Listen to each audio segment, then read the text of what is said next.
The happiest place on earth. This slogan describes the image the Walt Disney Company likes to promote from their theme parks, promising smiles, sunshine, and cheeriness. The mental image this slogan conjures also applies to their brand at large, encompassing family-friendly broad entertainment, but the face of the slogan, and the company behind it, might not embody this idea as much as Disney would like. Where did the inspiration come from for this globally recognized character? How has their association with the happiest place on earth helped bury some less than desirable aspects about the company they represent? And how has the longevity of this character changed the landscape of American copyright law? Today, we ask if there's a dark side of Mickey Mouse. In 1927, the star of Walt Disney's first series of fully animated films was a character known as Oswald the Lucky Rabbit. However, Disney's success with the bunny was short-lived as the distributor Charles Mintz took over the rights and pushed Disney out. Left without his successful character, Walt was back at the drawing board. According to Walt later in life, the idea for his new character would come to him on a cross-country train from Manhattan to Los Angeles. Disney would morph his successful rabbit into a mouse and give him the name Mortimer. However, his wife Lillian urged him to name him Mickey instead, and thus Mickey Mouse was born. Mickey's first appearance came in the silent cartoon Plain Crazy in 1928, which was inspired by Charles Lindbergh's historic flight across the Atlantic Ocean in 1927. But Plain Crazy and another silent cartoon called Gallopin' Gaucho would not receive distribution. Mickey's big hit would come in 1928 with a film called Steamboat Willie, which utilized sound. The film was a sensational hit and would lead to the birth of one of the biggest entertainment companies in the world that's still going strong nearly 100 years later. But as we near that 100-year milestone, we can look back and ask what the legacy of Mickey Mouse truly is. How has this iconic creature altered both culture at large and even the American legal system? Has the lasting legacy of this mouse mascot done more harm than good?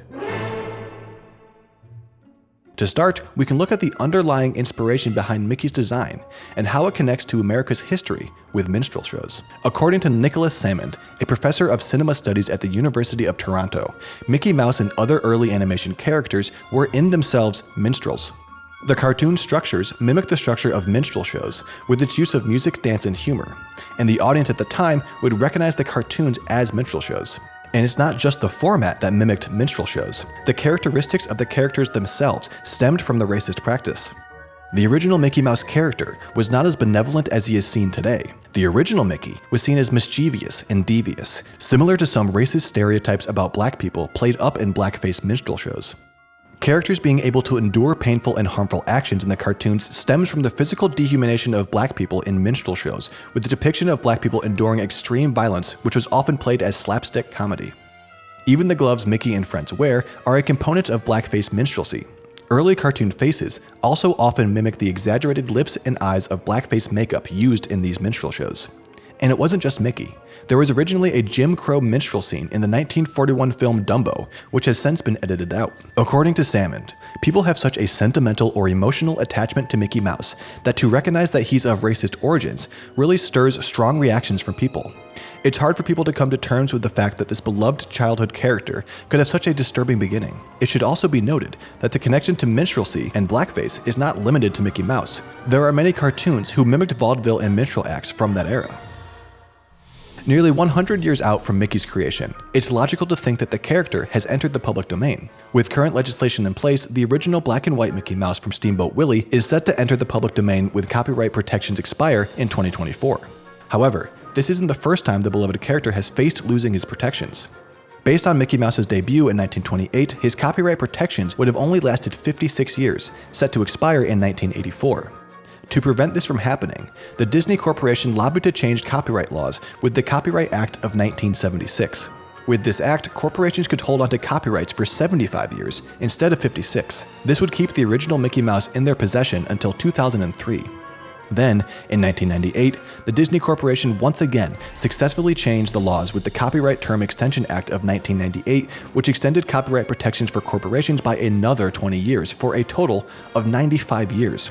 Bringing Mickey's entrance into the public domain to January 1st, 2024.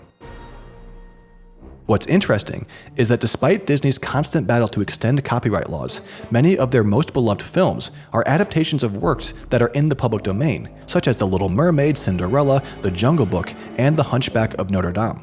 Because of these changes to copyright law headed by Disney, there was a dearth of 21 years in the United States where no new content entered the public domain. The works of 1922 entered the public domain in 1998, and there was nothing until 2019 because of the Copyright Term Extension Act of 1998. Because of these extensions to copyright laws, today's generations have been prohibited from creating their own works inspired by others published in the 20th century, a privilege that many before us got to experience and benefit from, especially Walt Disney.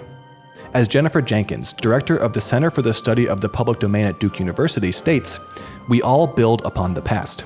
Creative works entering the public domain allows people to build upon that creativity and add to it. These laws have also kept many literary works out of the public domain, which prevents them from being republished except by those who own the copyright. Because of this, one study found that there are many more books from the 1880s available for purchase on Amazon than there are books from the 1980s. Opponents to the extensions in the past pointed to the creators who were meant to be protected by the copyright and allowed exclusive rights to create more from their own work, the original intention of copyright laws, were long dead, and therefore not making more art. Additionally, some critics argue that the laws are no longer serving individual artists, but rather creating a corporate ecosystem that does not benefit the public. They state that the extensions were not granted in the interest of artistic expression, but rather corporate profits.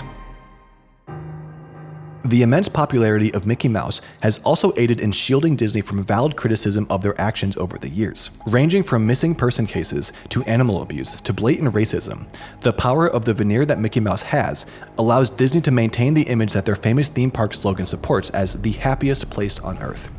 For example, it's likely that you have not heard of the disappearance of Rebecca Corium. On Tuesday, March 22, 2011, 24-year-old English crew member Rebecca Corium disappeared on the Disney Wonder cruise ship while it sailed from Puerto Vallarta to Cabo San Lucas in Mexico. CCTV footage shows the young woman in a crew corridor looking distraught while talking on the phone in the early morning hours. A nearby crew member notices her distress and comes to check on her. She appears to assure him everything is okay, takes a moment, and then walks out of frame. When Corium didn't report for work at 9 a.m., alarms were raised and the ship was searched and the Mexican Navy contacted. According to Corium's parents, only one police officer from the Bahamas, due to where the ship was registered despite lots of other factors, was assigned to investigate their daughter's disappearance. They also claimed the officer only spent about 2 days on the ship investigating before he returned to the Bahamas when it docked in Los Angeles. They state that he only interviewed some of the crew and did not interview any of the guests. The police ultimately reported no signs of foul play. The Bahamian police would decide that she must have been swept overboard by a wave, a result Disney stood by. When Guardian reporter John Ronson booked a trip on the same ship several months later to do some of his own digging, he asked a waiter if he was aboard the ship when Corium vanished. The waiter's answer was chilling. "It didn't happen. You know that's the answer I have to give." According to Ronson, most of the crew members who knew of Corium's disappearance said that she jumped overboard on Deck 5 near the crew pool. Her flip-flops were found there. But a friend of Corium told Ronson that the flip-flops found where she supposedly jumped did not belong to Corium. Some crew members believed that Disney wasn't transparent about all they knew of Corium's disappearance. According to her friend, Corium disappeared sometime after 5:45 in the morning. If she did in fact go overboard around the crew pool at the time, there should have been people around to have witnessed it, or it should have been caught on CCTV. The friend states to Ronson that this potential cover-up must have been done in order to protect the Disney brand. When the ship docked in Los Angeles, Corium's parents were brought on board and met with several Disney executives, as well as the woman on the other side of the phone call she made in the CCTV footage. They were taken to her cabin to collect her things. Missing amongst her things was her credit card, but her passport was still on board. In 2015, Corium's Member of Parliament Chris Matheson stated that the fact that Corium's credit card was used after her disappearance amongst other evidence points to the possibility that she was murdered. Because the incident occurred outside of UK's jurisdiction, UK authorities were not allowed to investigate despite Corium being a UK citizen. A settlement was reached between Disney and the Corium family out of court in 2015. The amount of the settlement is not disclosed, but it does prevent the family from speaking on the case. During Ronson's investigation, the Guardian reporter spoke with other workers who knew Corium and noted she was a nice person, but said, "There's nothing dark or sinister going on. This is Disney." Disney's alleged abuse of animals has also been shielded behind their animal mascot. In 1958, Disney released a film called White Wilderness. In it, lemmings are seen seemingly jumping off a cliff to their death en masse. It seems that Disney's wildlife documentary was quite influential in spreading the myth that lemmings participate in mass suicide off of cliffs, the thought being that something biologically forces them to self-regulate their populations when they grew too big via suicide. Lemming has even become a term to describe a person who follows the crowd without questioning. However, a 1982 investigation by the Canadian Broadcasting Company found that the footage of the lemmings committing suicide in the Disney documentary was actually completely faked. The scene was fabricated. Lemmings were purchased from Inuit children because lemmings don't exist where they filmed the documentary in Alberta, and then they were thrown or pushed off a cliff into a river in order to make the film. In 1989, Disney, along with 5 employees, were slammed with 16 state and federal charges regarding the killing and abuse of wild birds at their Discovery Island. Investigators claimed that Disney employees beat vultures to death, shot at hawks, and destroyed eggs and nests belonging to egrets and ibises.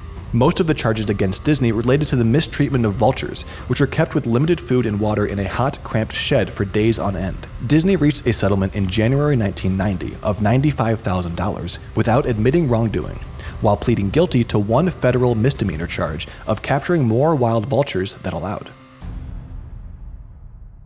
Finally, the mouse that stemmed from racist minstrel shows would go on to aid in the burying of other racist actions committed by the company.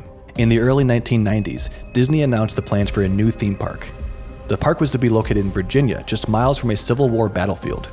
Taking inspiration from its location, the park was to be based around times in American history, particularly the Civil War era, including battle reenactments in a Civil War era village. One of the proposed attractions was a recreated underground railroad in which park guests would try to escape slavery. During the first press conference for the newly proposed park, Senior Vice President Bob Weiss stated that the park would make you a Civil War soldier and make you feel what it was like to be a slave. The project was scrapped less than a year after its announcement. So does Mickey Mouse truly represent the happiest place on Earth? While the legacy of the character can't be disputed, it's worth remembering where he comes from and what he currently represents, as well as understanding the massive impact he's had on pop culture at large, both through revolutionizing animation, but also by stifling creativity through altering of copyright laws. Because despite his cheery outward appearance, if you peek behind the iconic mouse ears, you'll see a dark history Disney would rather you forget. Because, to quote the cruise ship workers again, there's nothing dark or sinister going on. This is Disney.